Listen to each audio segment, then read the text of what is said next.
Roudouallec, un bourg comme il y en a tant d'autres en Bretagne, avec sa belle église, au doux nom de Notre-Dame de Lorette, témoignage d'une ferveur disparue et d'une richesse d'il y a bien longtemps.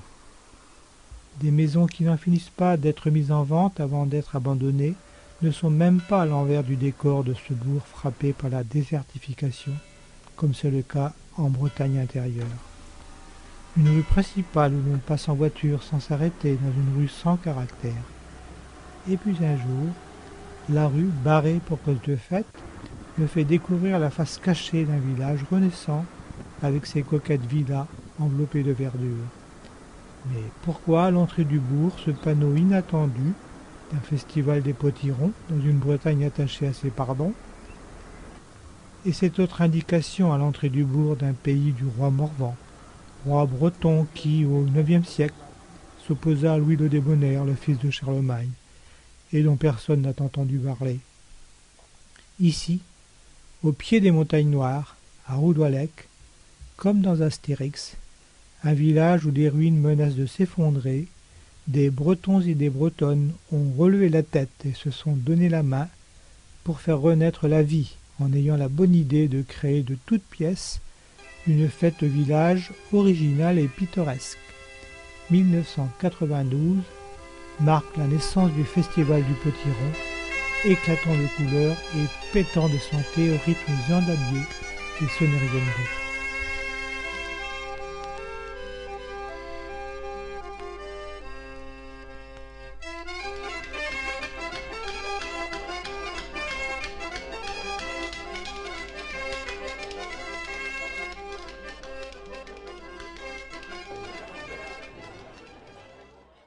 Roudouallec, tout le canton en fait, de Roudouallec, Le Sing, Gourin, Langonnet. Donc le premier immigrant étant de Roudouallec, tout simplement, c'est parce qu'ici il n'y avait pas de travail, il fallait bien aller chercher du travail ailleurs. Et ce monsieur-là a eu l'idée d'aller aux États-Unis, je ne sais pas comment d'ailleurs, ils étaient à 2 ou 3 à partir. Puis à l'époque il n'y avait pas l'avion, il fallait aller au Havre à pied, prendre le bateau. Et ce monsieur-là, il a travaillé aux États-Unis une quinzaine d'années, je pense. Et, vous savez son nom? Monsieur Nicolas Legrand, comme la grande rue qui passe à Roudouallec. Et au bout de 15 ans, il est revenu. Je ne pense pas qu'il avait fait fortune, mais il avait vécu tout à fait correctement. Il est revenu avec un petit pécule à Roudouallec et il a acheté un bistrot. Et à force de raconter son histoire, donc ça c'était dans les années 20-30, à force de raconter son histoire dans son bistrot, il y a d'autres qui ont eu envie d'y aller. Et ça a pris une ampleur assez importante, puisqu'avant la guerre, on parlait de 60% de la population masculine qui était aux États-Unis, ce qui était très très important. Et donc, après, ils ont créé un système de tontine. Le cousin payait le voyage au neveu, et ainsi de suite. Ils avaient une petite caisse, et puis ils arrivaient à faire venir du monde là-bas. Beaucoup dans la restauration. Dans la restauration. Beaucoup, et beaucoup aussi dans l'industrie automobile, sur Détroit et des choses comme ça. Voilà, et puis l'immigration a continué après la guerre 39-45, puisque, à titre d'anecdote, on avait un bureau Air France à Roudouallec. C'est-à-dire, on n'avait pas de car pour la Quimper, mais un billet pour la Tokyo, il n'y avait pas de problème. C'était comme ça. Et le bureau Air France a tenu jusqu'en 86, je crois, donc c'est relativement récent encore. Hein. Et maintenant, l'immigration, c'est assez, puisque les lois américaines sont beaucoup plus drastiques qu'à l'époque, et les besoins sont moins sentis, puisqu'on vit plutôt pas mal en centre-Bretagne. Tout à fait. Mais est-ce que ces gens-là sont revenus s'installer? Il y a quelques belles villas dans le secteur, à côté des maisons abandonnées. Voilà, il y a 2 routes à Roudouallec. Il y a la grande rue avec les maisons abandonnées, et puis il y a la rue parallèle qui, a priori, présente des villas d'une meilleure facture. La première génération est revenue s'installer à Roudouallec. Ils sont partis, ils sont revenus en retraite, ils ont construit. Par contre, leurs enfants revenaient régulièrement pour voir les parents. Et leurs petits-enfants reviennent uniquement pour vendre les biens familiaux qui ne les intéressent plus. Parce qu'au bout de 3 générations, ils sont bien plus américains que bretons. Oui, bien sûr. Mais il n'y a pas de club liant les deux... Si, bien sûr, à Gourin, il y a une association qui s'appelle Bretagne Transamérica, qui fait encore le relais.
Merci.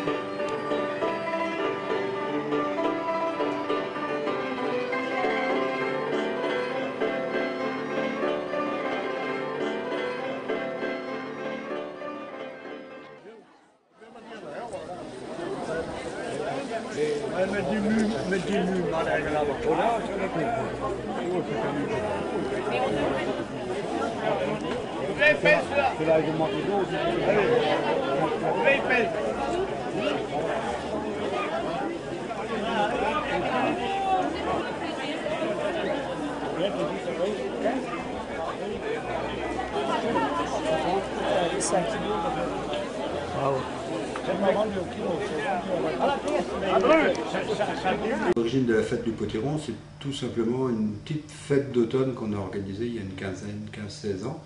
Hein, c'était vraiment une fête pour un café, à la limite, café-crêpe, dans la salle polyvalente pour réunir les gens du village. Et où on avait rassemblé les photos de Rodolec maintenant, Rodolec d'avant, et puis ça intéressait les gens. Et un jardinier, Rodoleco, avait aussi amené quelques potirons qu'il avait dans son jardin, tout simplement pour faire de la décoration. Et je m'en suis emparé de ces potirons pour faire une soupe pour nous le soir, quoi, pour continuer la fête.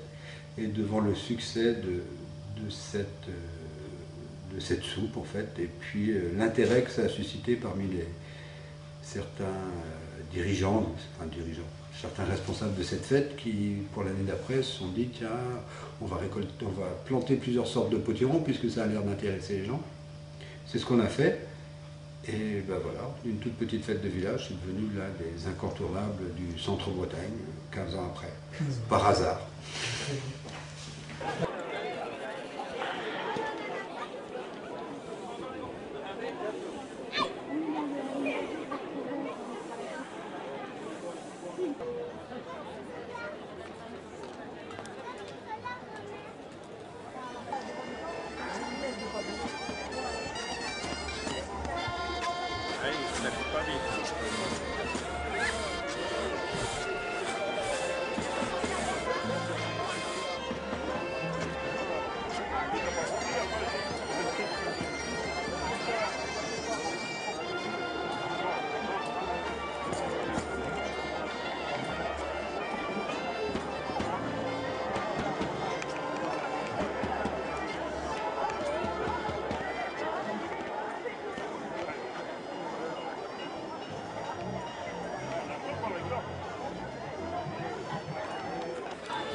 Et puis il faut aussi savoir qu'à l'origine, eh bien, la fête elle a démarré sur la simple présentation d'un sachet de graines de curcubitacées. Voilà. Une équipe d'amis autour d'une table, les graines au milieu, dit voilà ce que je viens de trouver et qu'est-ce qu'on peut en faire. C'est formidable. Voilà, tout à fait. Donc, Ça date de quelle année? Alors ça date de 80, je ne dis pas de bêtises, 92. 92. Hein. Et donc ça a débouché sur ce qu'on appelait la foire d'automne. Voilà, ça a été la première, comment dirais-je, manifestation organisée par le comité Les Fleurs. Pourquoi ne pas faire la fête chez nous? Oui, c'est ça, oui. Et alors, la première année, on a fait quelques plans. On avait peut-être 200-300 kilos peut-être de potirons. Ouais. Et bon, on a fait la fête, c'était sur 40 mètres carrés ou 50 mètres carrés. La fête, c'était tout. Ouais, ça a démarré comme ça. Alors, au fil des ans, au bout de quelques années, ça a été la fête nationale du village. Voilà. Au bout de 3-4 ans. Ça a presque remplacé le pardon. Ah oui, parce que le pardon, cette année, il est tombé et il n'y en a pas eu du tout. Et bon, c'est le potiron qui a repris sa place. Bon, on attire quand même, je sais pas moi, 5 à 6 000 personnes sur les 2 jours. ce qui est formidable. Moi, en feuilletant des catalogues, en voyant les potirons, je dis si on introduisait les potirons, on a fait la première année un peu, après on a agrandi. J'en avais déjà cette année-là, j'ai eu des graines des États-Unis. Ouais. Avec un mari, il ne voulait pas les mettre et on avait dans le décor.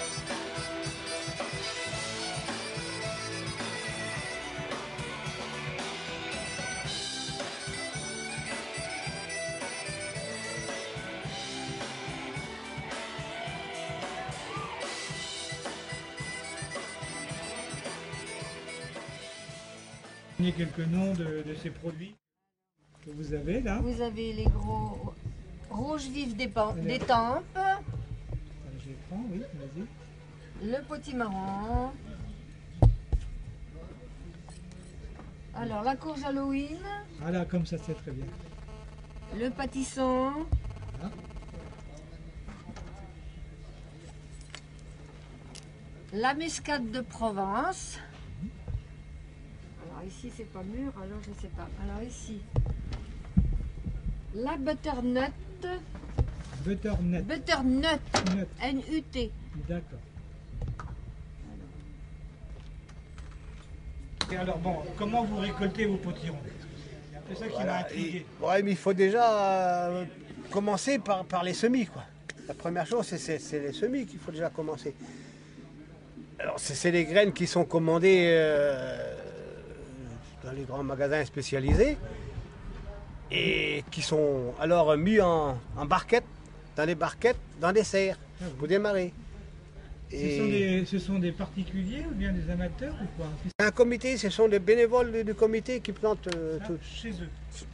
On a un terrain spécial pour eux qui est au comité et qui est planté par le comité. Personne n'est propriétaire de rien. Tout ce qui est là, ça vient de vos terrains du comité. Voilà, la terre du comité. Le comité loue un terrain tous les ans et puis bon, on les plante. C'est planté à partir du mois de mai, quand les gelées sont finies. C'est sorti de serre et c'est mis en plein champ. Il se trouve où ce terrain? Sur la commune d'à côté. Elles sont plantées dans le Finistère. Nous sommes dans le Morbihan et puis bon, comme on est limitrophe. Très bien. L'un des moments importants de la fête, c'est bien sûr le moment le plus convivial, c'est lorsqu'on se met à table. Oui, voilà, évidemment. Donc ça va de la soupe au potiron. L'année dernière, on faisait une potiflette de potiron, c'est-à-dire une purée de potimarron avec du fromage et du jambon. On a eu fait des cochons farcis au potiron, plein de choses, puisqu'il fait que on arrive à faire 300-400 couverts tous les dimanches midi, quoi. Voilà. Les gens sont contents de manger autre chose, et puis de se retrouver, et puis de participer à la fête de cette façon-là. Il faut savoir qu'on a d'abord défini ce concours du meilleur velouté de potiron ou soupe de potiron depuis quelques années et ça a été ouvert bien évidemment non pas à des professionnels mais à des gens qui réalisent des soupes chez eux, souvent des dames. Et le jury est composé de cuisiniers professionnels mais aussi de gens qui savent simplement déguster ou faire la cuisine. Et chacun a un petit peu ses critères, donc on n'est pas toujours d'accord d'ailleurs. Mais on part quand même sur une base simple, c'est que le velouté doit être avec une texture particulière, la plus belle possible, une question de couleur. C'est une vraie purée qui est détendue ou au lait ou à la crème ou à l'eau, mais on n'est pas sur une soupe trop claire ou sur une purée trop épaisse. Donc elle doit être déjà très bien mixée avec un peu velouté. Et puis les goûts doivent être des goûts de potiron. On va éviter d'avoir trop de goût d'oignon, trop de goût d'ail, trop de goût de pommes de terre. Et là, on aura... dans la qualité, c'est la simplicité dans ce genre de plat. Est-ce qu'il y a beaucoup de gens qui participent à ce concours? Oui, il y a toujours au moins une vingtaine de personnes qui amènent leur réalisation en étant tous certains d'avoir fait la meilleure. Et pour eux, c'est la meilleure, bien évidemment. Mais c'est vrai qu'après, il faut trancher.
cloisonné, oui. Op Boermenaan, bij Gassel-Ruffel, ben Croas. En die had tu de zeger, de dashen leg man du trois voetbal, bij penal dus. Waler ham dreus hartel tout. Ziguem bij Koppelin Quad, donc bij hen Gasseneu. Waler ham de wel radom, so weben hier dus. Ah, ben possible, donc gagner ben Croas, ça me l'a d'or. Cette fête est vraiment un grand succès, hein, puisqu'au plus fort des nombres d'entrées, c'est-à-dire il y a 3 ans, on arrivait à faire quand même 12 000 entrées.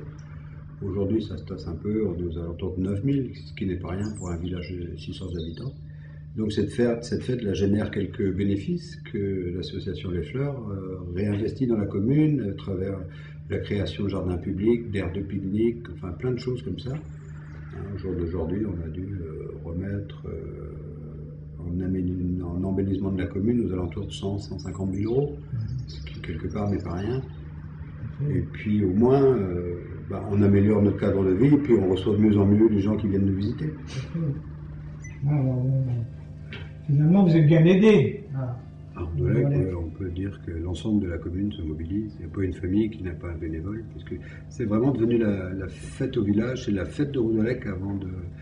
On n'est pas du tout dans le culturel, on est vraiment dans l'idée de la fête au village, et à partir de là, l'ensemble de la commune se mobilise, puisqu'on compte à peu près 200-250 bénévoles sur une commune de 700 habitants. Vous voyez, une fois qu'on a enlevé les enfants en bas âge et les gens un peu âgés qui malheureusement ne peuvent pas participer, voilà, on peut dire qu'on fédère toute la commune. Alors du club de foot jusqu'aux chasseurs, en passant au club du 3e âge, et les écoles, et ceci et cela. C'est vraiment toute la commune. Et chacun a sa responsabilité annuelle. Oui, bien sûr. Oui, le club des retraités est plutôt dévolu au café crêpes gâteau, les chasseurs aux entrées, le club de foot un peu partout, et de consommation et autres tâches un peu plus physiques, dirons-nous, puisque ce sont des sportifs. Oui. Oui, les locaux, les bateaux, c'est une association scaroise qui en fait, c'est des retraités qui veulent continuer à perpétuer une certaine tradition de leur vision de l'agriculture.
A développé une vocation bouchère, il ne faut pas avoir peur de le dire.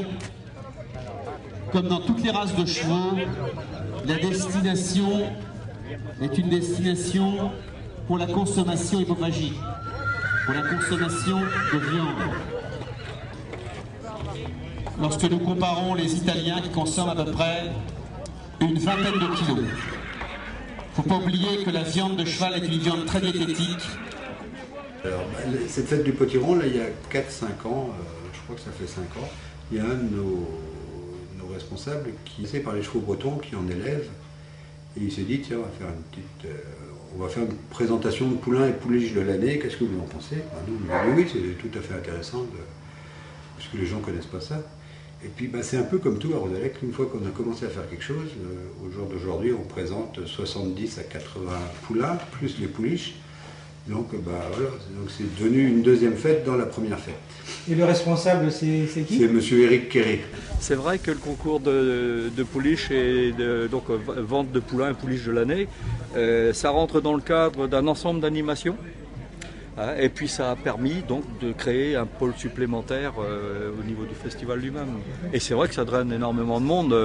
Alors, voilà, tout à fait. Et c'est incontournable maintenant. Les concours sont organisés en Bretagne. Ça démarre avec le Ménébré. Ça c'est Louargat. C'est le premier, le 15 août. Après vous avez Bulat, La Chaise, Plaintel bien sûr, qu'on connaît, Quérien, Roudoualec, et on finit par Carré. Voilà. J'en oublie peut-être. Ça fait déjà pas mal. Oui. L'organisme qui organise ça, c'est... Alors, ce sont les sociétés hippiques départementales. Et aujourd'hui, on est dans le 56. Parce que moi, ce que je demande à comprendre, c'est l'idée de concours, alors que c'est pour vendre de la viande, finalement. Quel intérêt de faire un concours? De 90% des chevaux qui sont produits finissent dans l'assiette. Que ce soit dans le nord de l'Europe, mais principalement dans le sud. L'éleveur, faut qu'il vende sa production. Ce poulain-là va aller à l'engraissement, il n'est pas mûr. Donc ça vaut de 10 à 12 francs le kilo. Voilà la moyenne. Il faut bien vous mettre dans la tête que ces poulains-là vont finir dans une assiette. Et s'ils finissent pas là, eh bien, je me demande ce qu'on va en faire. On va faire des poulinières. Parce que oui, mais des poulinières avec un mâle, c'est très difficile. Et aujourd'hui, j'ai proposé d'acheter un mâle à quelqu'un. Il m'a dit, je veux pas qu'il soit tué. Ben, je dis, il faut déjà me le donner pour rien. Il a une espérance de vie de 25 ans et payer la suite. Voilà le problème de toute production. On mange des cochons, on mange des poulets, on mange des vaches. Ce sont des animaux. Tout à fait. Bien sûr, on préfère, moi-même éleveur, ne pas les voir finir comme ça. Mais on n'a pas le choix. Ou alors, il n'y en aura plus. Mais il y a encore suffisamment de fermiers qui font l'élevage? Oui. Aujourd'hui, il doit y avoir à peu près de saillies de chevaux bretons dans les 12 000 en France. Nos poulains partent en Italie. Et quand on a commencé à mettre des bretons, quand on veut mettre des percherons, les comptoirs qui nous talonnent aujourd'hui. Mais autrement, dans la qualité de la viande et du cheval, quand on a servi un client en cheval breton en Italie, c'est dur de lui remettre autre chose. Une fois qu'on a mis des chevaux bretons à un client italien, il faut lui remettre. Donc c'est les Italiens qui viennent les voir ou c'est vous qui... Non, on les livre de confiance. Là, on va faire tous les 10-12 jours un camion de 35 poulains jusqu'à la foire de Carré. Ouais. Décembre, on arrête. Et c'est livré à quel endroit en Italie Les miens, majoritairement, vont à Bari, c'est dans le centre. Mais bon, c'est toute l'Italie. Hein. Et c'est l'Italie qui a le marché de... On met des chevaux mecs à engraisser en Espagne, on les reprend pour remettre en Italie. Dans le sud de l'Europe, ils mangent de la viande blanche, type JB, jeune bovin, qui n'est pas mangé dans le nord. Nous, on veut de la viande rouge. Le cheval breton est un améliorateur de la jumenterie dans les secteurs de montagne, moyenne montagne, comme dans le Massif central, dans les Pyrénées et dans la région de Toulouse. Puisque les terres dans ces régions-là sont des terres qui sont assez abruptes, qui sont difficiles à l'exploitation, à l'agriculture, et la valorisation de ces terres est faite par donc des troupeaux entiers de 40, 50, voire 100 juments avec leurs poulains qui, comme les moutons, descendent des alpages au retour de l'hiver, ou même certains même restent passer l'hiver dans ces alpages.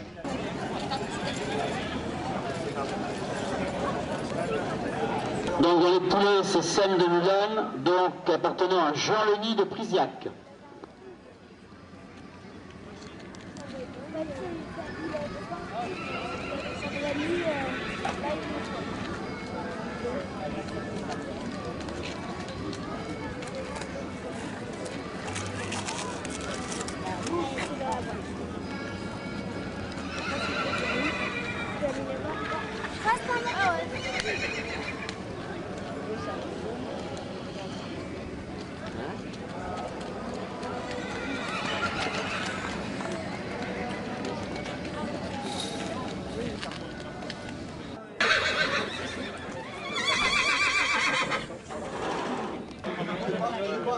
on fait quelque chose, il reste dans les poches la fois. Il revient.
Une recette toute simple de velouté de potimarron.